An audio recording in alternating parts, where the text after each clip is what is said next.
Georgia Jacobs' Rise of Power, a Colorado Wizard Story by Tim Gallagher. This is a work of fiction. Names, characters, places, and incidents are the product of the author's imagination or are used fictitiously. Any resemblance to actual events, locales, or persons living or dead is coincidental. Chapter 4. Justice Wellington's Mission. If I can take the land here, these two neighbors will sell out. Or maybe it was this land here. Damn it! Why can't I get this right? This shouldn't be so difficult, Justice Wellington says to himself as he reviews the big map on the easel inside his home library. The library is classically decorated in fine woodwork, much like the rest of his large, opulent Colorado wood beam and stucco structure. Its large windows and high ceilings situated in northeast Colorado provide a spectacular view of the northern part of the Front Range. The map at hand has red, yellow, and green pins in the northeastern section of the state indicating the different stages of fracking development. On the large table in the center of the room are other maps and documents. Some maps have oil reserve locations. Some documents have homeowner information, and some have local government regulations. Besides the shelves of books that line one of the great walls, there is a glass display case with rifles and swords, a collection he's proud of. But Justice is not the most confident entrepreneur. He inherited most of his wealth from his father and is now trying to keep his head above water. Justice grabs a smaller geographic map with more recognizable landmarkings from the table and tries to overlay the map onto the bigger map as he continues to talk to himself as he tries to work things out. Oh, that's it. There. One of the largest oil reserves is below there. So if I can take that land, then... Yes, that's it. And the Sprari can take care of clearing out the town for me. Yes, that will work. The Sprari enters the library, and Justice switches his tone to more demanding in an attempt to hide his incompetence and insecurities. Speak of the devil! Did you get the key to the valley? Justice asks. Sprari replies, No. I've retrieved a valuable journal from one they call Allen. In it are numerous locations of artifacts that will help with my mission, including reference to the valley entrance. It's encoded but decipherable. I believe entering the valley is just a matter of time. The Sprari hands Justice the journal to review.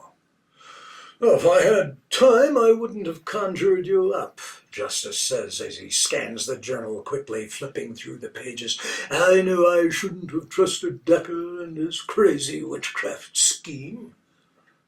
I understand, the Sprari replies blankly. Tossing the book on the table, Justice declares, Your mission is to drive all these red-flagged landowners out and make them think it was their idea. Then I can frack the land, all in the name of providing jobs and taxes for the locals, of course. The Sprari assures Justice by saying, The valley holds significant power that will ensure that I will be able to complete my mission. Justice looks at the Sprari for a moment and then tries to warn her of his seriousness by going to the display cabinet and pulling out a broadsword. In the old days, this is all it would take to get someone to move on. Oh, how I wish for the old days. But now, with the internet and modern technology, everyone has to play nice, or you'll get caught on social media and brought to trial. I don't have time for that crap. I did not want to call on your services, but I did. If you don't complete your quest, I may just resort to the good old days and take off your head. Justice swings the sword at the Sprari's head in an attempt to scare her. But to his surprise, the Sprari grabs the blade mid-swing and slowly pushes it down towards her stomach. If I do not complete my mission, I will destroy myself, the Sprari explains, as she steps towards Justice, driving the sword through her and out her back. She stands in Justice's personal space. Justice is shocked into speechlessness, leading to a moment of uncomfortable silence. He thinks he may be wrong.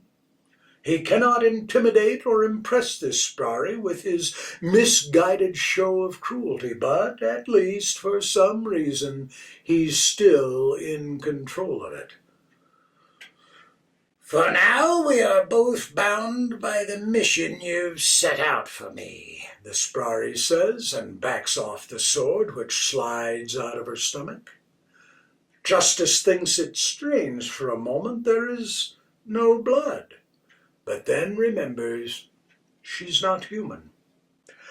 I get your point, he says, still trying to be tough. Study Alan's book and leave for the valley at once. I have all the confidence in the world that you will complete your mission.